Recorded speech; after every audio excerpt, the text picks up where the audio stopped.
Hello and welcome back. We are talking about section 4.1, exponential functions, continuous compounding, and this video is going to try to tackle exploring the properties of the natural exponential function and examining investments involving continuous compounding of interest.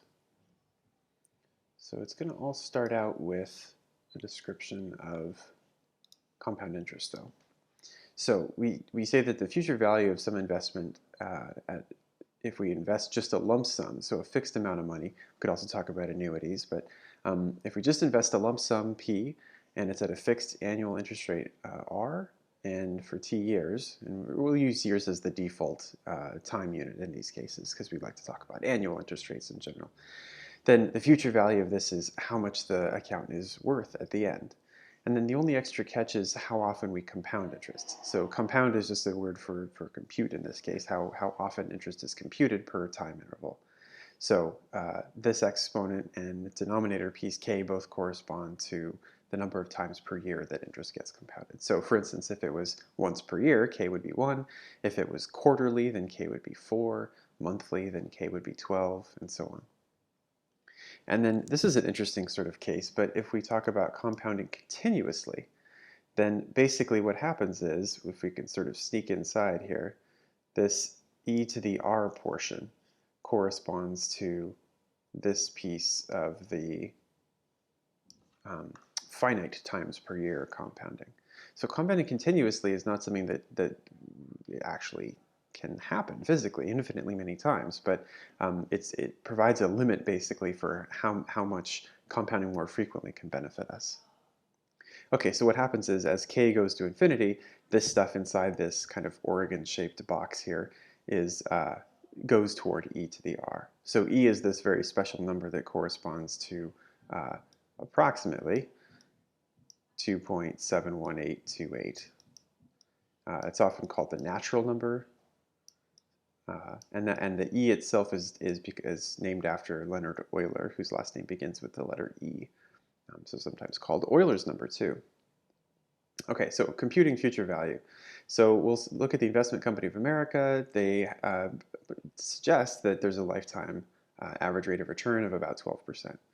So let's say if we take 250 bucks and figure out how much is this going to be worth after 10 years if we assume this annual rate of return, and if we're going to compound monthly. So remember, this is going to affect that k in our future value.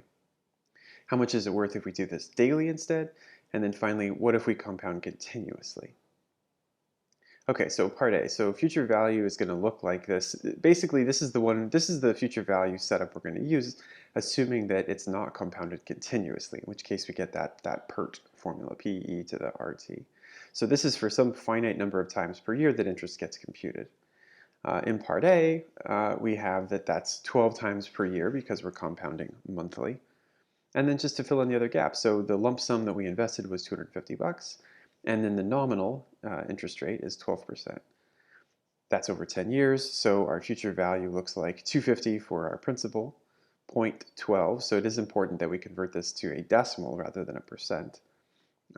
K is number of compoundings per year, 12. That appears both in the fraction here and in the exponent, and then 10 years. And that gives us about 825 bucks and some change. Okay, so as we move through here, now we're compounding daily. The only thing that's going to change is that K is 365. So basically, we're going to compare to the number we just got. We're going to look at the 825 bucks and change and say, can we make this better by computing our interest more frequently? If you're really paying attention, there aren't exactly 365 days in a year.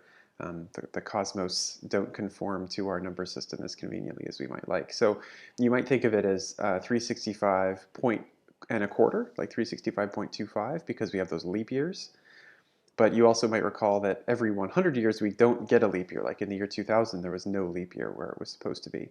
And that's to adjust this calendar back to be closer to what the actual cycle around the sun actually is. So 365.24 days is closer. But regardless, the banking industry is perfectly happy with 365. So this equation ought to look exactly like in part A. The lump sum is the same, the interest rate the same, the term of the investment is the same. So really, the 365 days is the only issue that makes this separate from Part A. Okay, so $829 compared to the 825 we had before. So maybe this is the point where we start to see green a little bit. We say, oh look, if we compounded monthly, we made 825 bucks. If we compound daily, we make 829. Could we just make more and more and more money by compounding interest more and more frequently? And this is the kind of thing that probably would have resulted in one person getting rich and then everybody else, and then some sort of institutional rules getting set up to prevent it if that were the case. So since there aren't any rules, then it seems like there's probably some limit to how much this is going to benefit us. So when we look at compounding continuously, that's basically this notion. If we just have infinitely many compoundings per year, then we definitely see an increase in the investment, but the value of the investment at term, but it's not quite as dramatic as we would hope. We can't make infinitely much money by compounding more frequently. Okay, so basically this is the way to get from the finite situation, this whole deal, which is what's sitting in the middle of that future value calculation if k is some real number, and turn it into this part of the PERT formula. So basically, we turned all that stuff in parentheses into this expression as k goes to infinity. So number of compoundings gets larger and larger and larger. This is not something that we would be proving here, but and actually sometimes this is a definition for E. But at any rate, we've got our PERT formula that helps us figure out what this would look like compounding continuously. So the same elements are still there. We've got the same lump sum, the same interest rate, same term of investment. The only thing that's different is we're using this PERT formula. So notice it doesn't have any k's in it anymore because the assumption is that k is going to infinity. So it's actually an easier calculation. And so what we see is not terribly impressive 830 bucks, whereas we were making $829 and I think 87 cents when we compounded daily. So moving to infinitely many compoundings got us, not quite 30 more cents. So the moral there is, sure, we can make more money, but this is the cap. So this is the best that we can do with a 12% interest rate, just based on changing how frequently we compound. So the other half of this, present value, basically just says solve for the principal when you know the final value. So if you know the future value of this investment and you'd like to find out what it's worth right now, then we can use one of these formulas. I'm going to do an example using the formula, but the truth is we really don't need this. If I go back to our future value formula, then really all we need to do is take this formula and know what B is and know all this other stuff and figure out what principal is.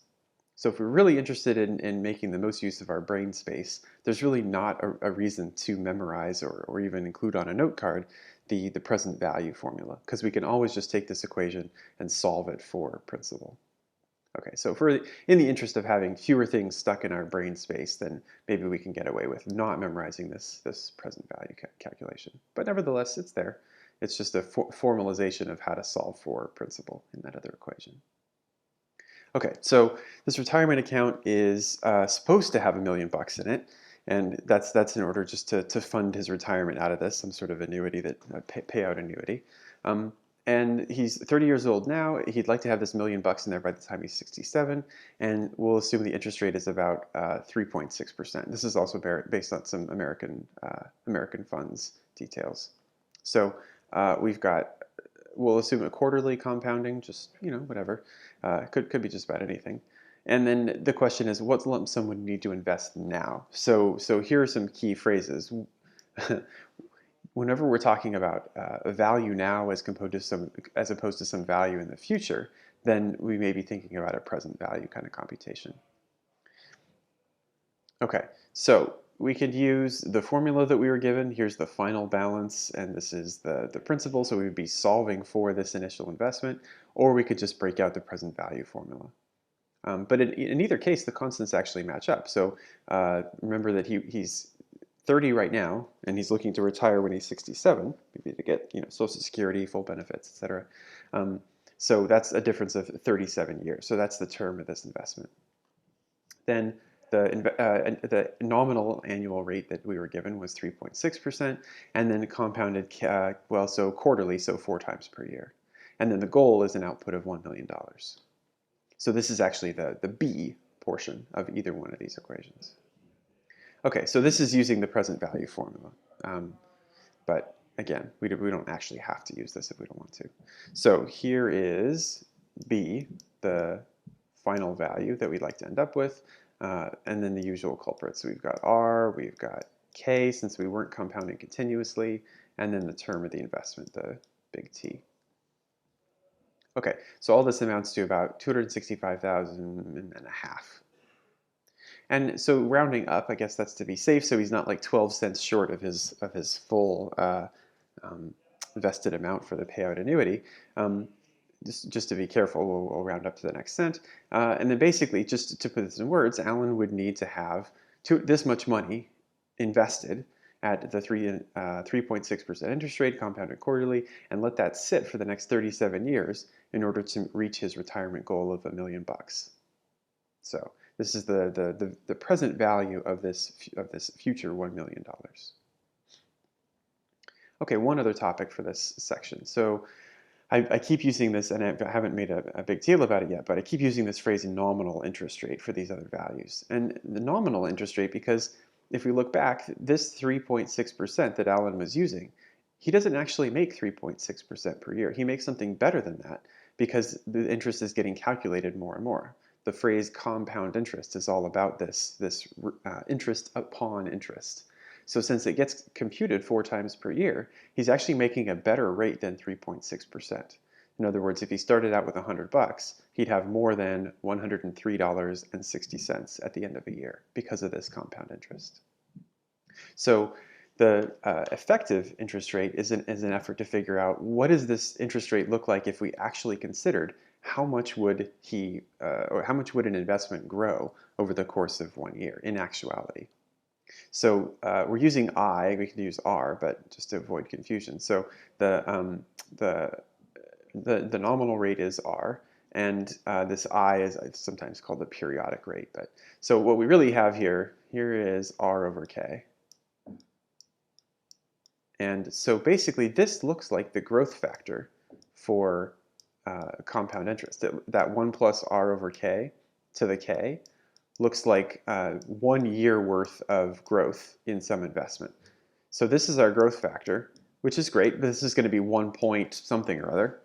And then we take away 1 in order to subtract off that 100% and see just what is the rate of growth. So if it was 1.01, then we'd be down to 0.1 as our effective interest rate. And then for continuous compounding, it's the exact same deal. This is the growth factor when we compound infinitely many times. So we're still figuring out, that's the ER part of the PERT formula. So we would just extract that piece off, take -1, and then that would give us the actual rate of return on this investment. So let's try this out with Alan's retirement account. So it doesn't actually matter. The term of the investment's not interesting because the effective interest rate is only interested in 1 year worth of growth anyway. So it's saying by what percent would it actually grow each year. So since it was 3.6% compounded quarterly, that's actually all the information we need. So the effective annual interest rate would look like that nice formula. It was computed for a finite number of times, so not the ER formula. We're using 1 plus R over K to the K. And then plug in the specifics. We know the nominal interest rate was 3.6%. It was compounded quarterly, and then a calculator can help get us some approximate value here. So the final answer is 0.03649.